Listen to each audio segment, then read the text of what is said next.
Hello, ladies and gentlemen. As I said, we thought the last band we worked with was going to be the last thing we did at South by, but we had a cancellation, and there happens to be a very pleasant occurrence.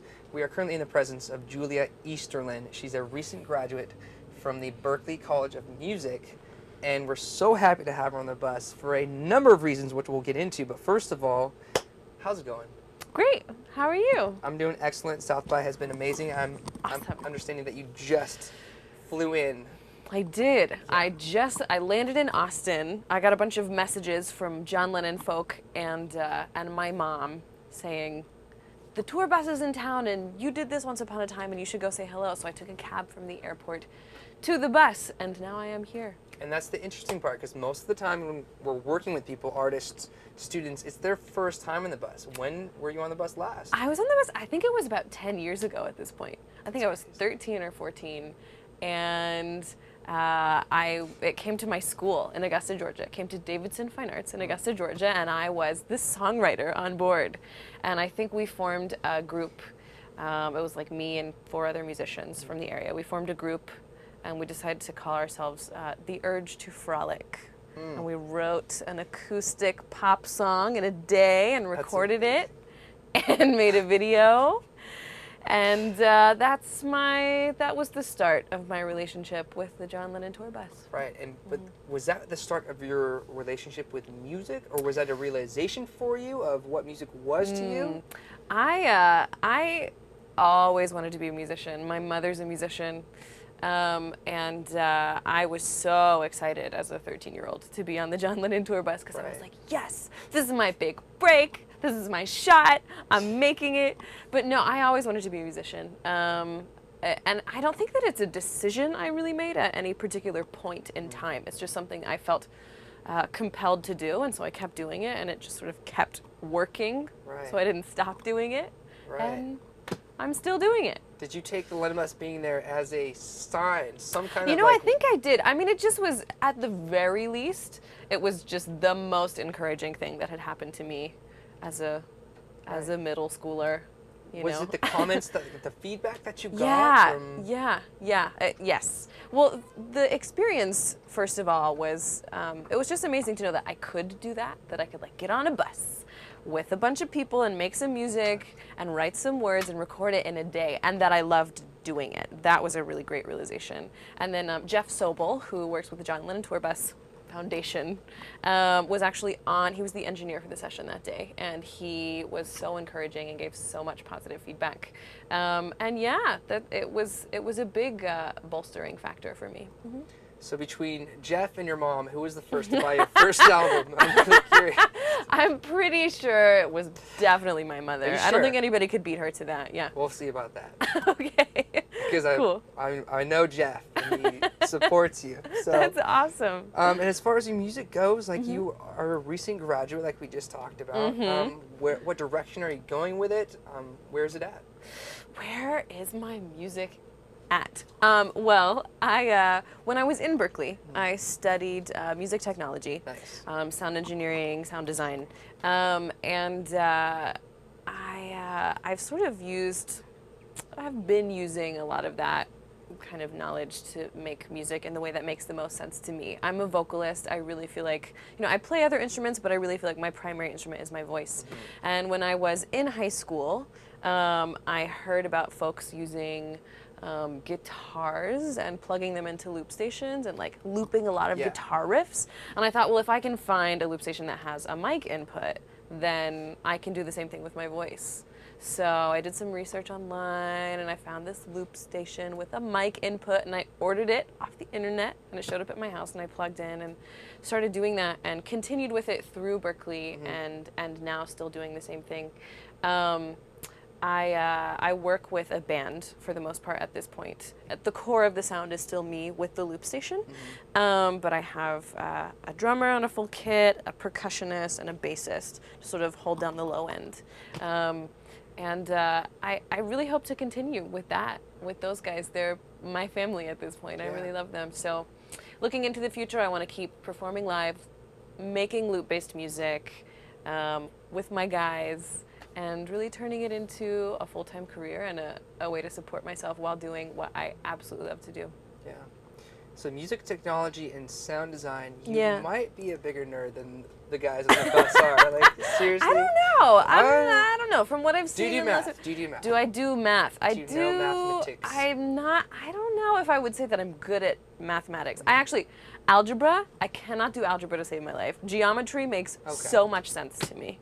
Well, this guy all loves of the sense in the spreadsheets world. like no other. So Spreadsheets are pretty good. he might have you. You like spreadsheets too? I like spreadsheets. Okay. I like the There you go. rows and the columns. I like having things Structure where in your things life. go. Yeah, I like that. Awesome. It's good. So your music is at a pretty advanced level right now. Where were you at when you were working with the bus? And I don't I know. was working with the bus when I was 13. I had discovered the acoustic guitar. I found my mother's guitar, her old guitar, under her bed when I was like 9. And I pulled it out and started, strumming along and making up chords because I didn't really know what I was doing. And a lot of times, like I wrote a couple songs where I like play one string the whole time just over and over again. And so that's sort of what I was doing at the time when I was on the John Lennon bus. I was writing a lot of like kind of angsty middle school songs in my room with the guitar with one string. And man, when I was on the bus and got to record with like real audio equipment and like a real sound engineer. Isn't audio equipment crazy? Audio equipment's so crazy. It's so crazy. It was really exciting. Yeah. Is there any specific memory?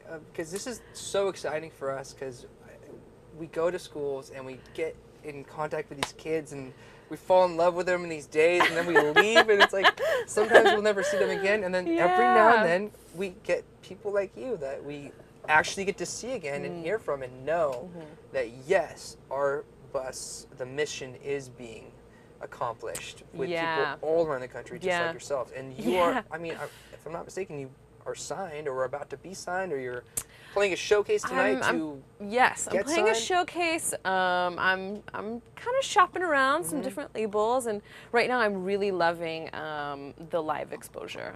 I'm playing out a lot more and doing a lot more shows for bigger audiences, and feeling really good about that. But definitely good forward momentum. And like I said before, my experience on this bus was really, really, really cool for me, and a huge, huge bolstering factor. But besides Jeff's amazing hair. Besides what Jeff else Sobel's amazing stood out? hair, what else? Really, that was my first experience with sharing the creative process. Because I'd been sitting in my room with my 1 or 2 strings on the guitar, like writing my own songs, and then the John Lennon bus was my first collaborative creative experience, and it included writing a song, and I had a very specific function within that group that I was the singer and I was writing the lyrics and the melody, but that also we made the video. And that was super collaborative because it was all of these like middle school, high schoolers ideas coming together about how something should look. And I feel like that's a difficult thing to convey verbally. And so it was very interesting to see, that I had these very specific ideas of how something should look and communicating that to someone else at 13 or just in general, but especially then, it's always a challenge. And I think that still happens in my life now, that in the creative process, if you're sharing it with other people, if you're making something with someone, communication is so essential, and good communication is essential. And that just by other people being there, just through other people's presence, they are inherently going to influence the work. And it always ends up being something slightly different from what you imagined in your head if you're just doing it purely by yourself. But I think that was a great learning experience for me. And I think that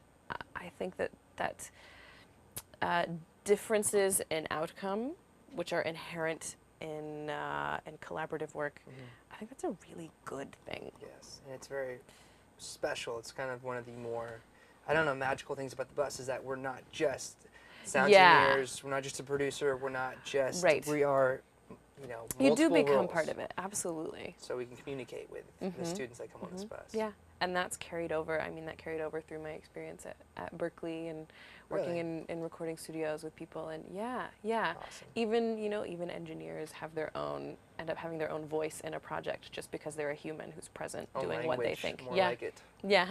Yes. Absolutely. It's a very specific dialect. Yeah, it is. It's I true. can see you've gone through that whole process of learning how to talk to that type of people. Yeah, definitely. Well, awesome. Well, having come off a flight, you Yeah. are very well put together most of the time. When I come off of a flight, I'm like, I just want to go to the hotel and go to sleep, take a Yeah. shower. So thank you so much for coming by. Oh, absolutely. Thank you for having me. Yeah, and before you go, can we hear one of your songs? Yes. And you where are you can. playing tomorrow night? I'm playing at the Soho Lounge in Austin, Texas. I'm actually part of a day showcase. And I believe I go on at 12:30 p.m. Right on. Well, we can't Cool. wait to see it. I think we might just Awesome. be there. Awesome. We can't wait. Cool. Okay, so I'm gonna get you set up. Okay. Ryan, are we good on audio? Cool. All right.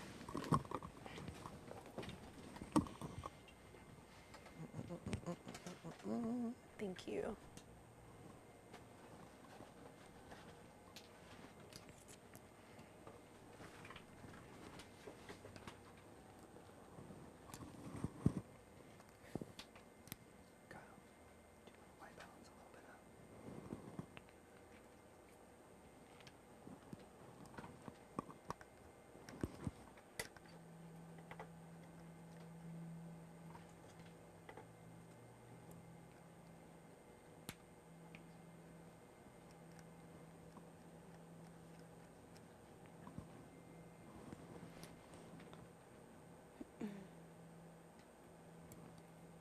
So just to sort of explain a little bit about what I'm doing, this is my loop station, and I have a microphone plugged into this loop station, and I'm going to be recording myself live, singing harmonies, looping those, and creating sort of a one-woman choir to back myself up on stage. So here we go.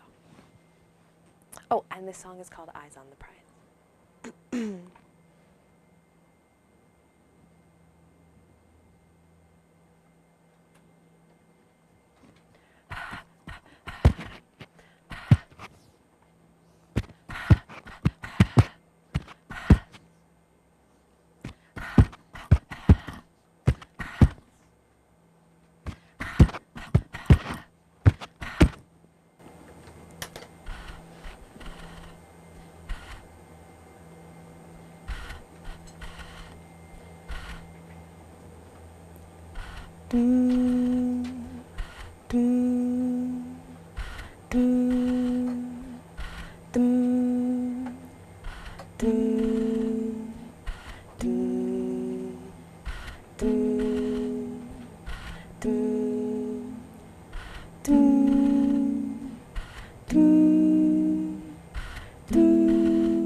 Paul and Silas were bound in jail, had no money for their bail. Keep your eyes on the prize. Hold on. Hold on. Hold on. Hold on. Hold on. Keep your eyes on the prize. Hold on. Paul and Silas thought they were lost. The dungeon shook and the chains come off. Keep your eyes on the prize. Hold on. Hold on. Hold on. Hold on. Hold on.